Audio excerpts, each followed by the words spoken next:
prendre la parole sous vos applaudissements.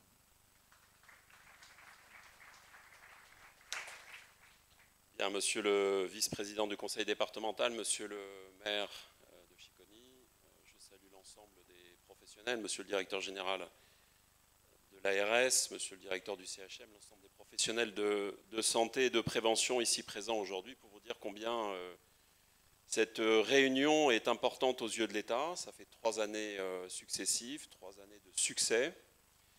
Je remercie à cet égard les organisateurs de cette réunion, de ce colloque, qui est évidemment essentiel pour Mayotte.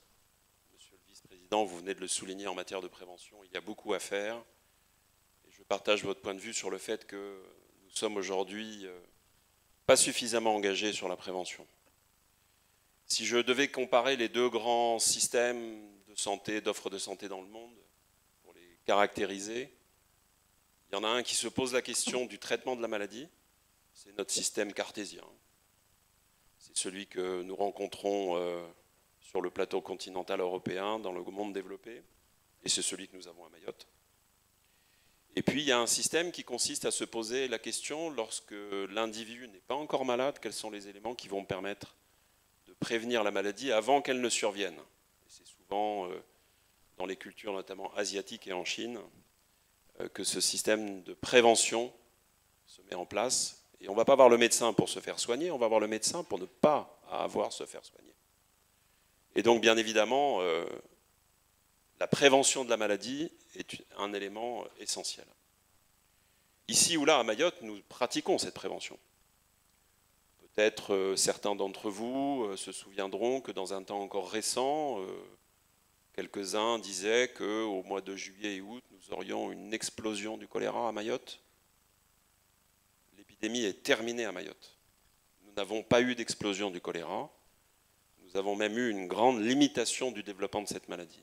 Pourquoi ? Mais parce que les services de l'État avec l'ARS, la prévention, l'ensemble des associations qui nous ont accompagnés, nous avons pratiqué la prévention. Que le préfet de Mayotte n'a entendu comme critique et comme reproche de la part des élus, monsieur le vice-président, d'avoir préservé l'eau dans les bidonvilles pour que, face à cette maladie hydrique, les personnes en situation de difficulté puissent avoir un accès à l'eau et donc pouvoir boire une eau qui était saine et non pas une eau viciée. Que n'ai-je entendu à l'occasion de la visite du ministre de la Santé sur cette action de l'État? Et pourtant, les résultats sont là. Chez notre voisin proche, 120 cas par jour, plusieurs centaines de personnes décédées de cette maladie.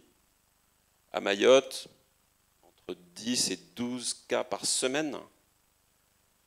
Et malheureusement, 5 décès attribués au choléra, dont 2 certainement, et 3 incertains, sans une capacité, même avec une probabilité très forte.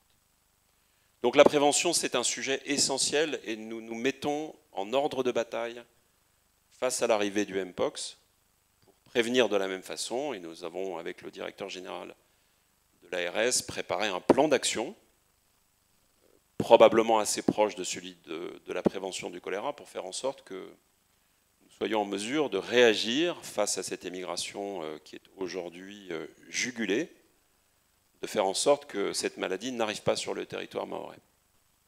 Nous y travaillons de façon extrêmement sérieuse.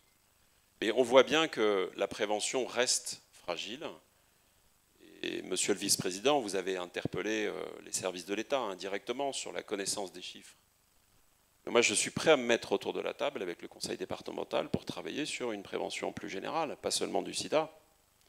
Je suis prêt à travailler avec l'ensemble des acteurs ici réunis pour nous interroger face à un certain nombre de grands défis.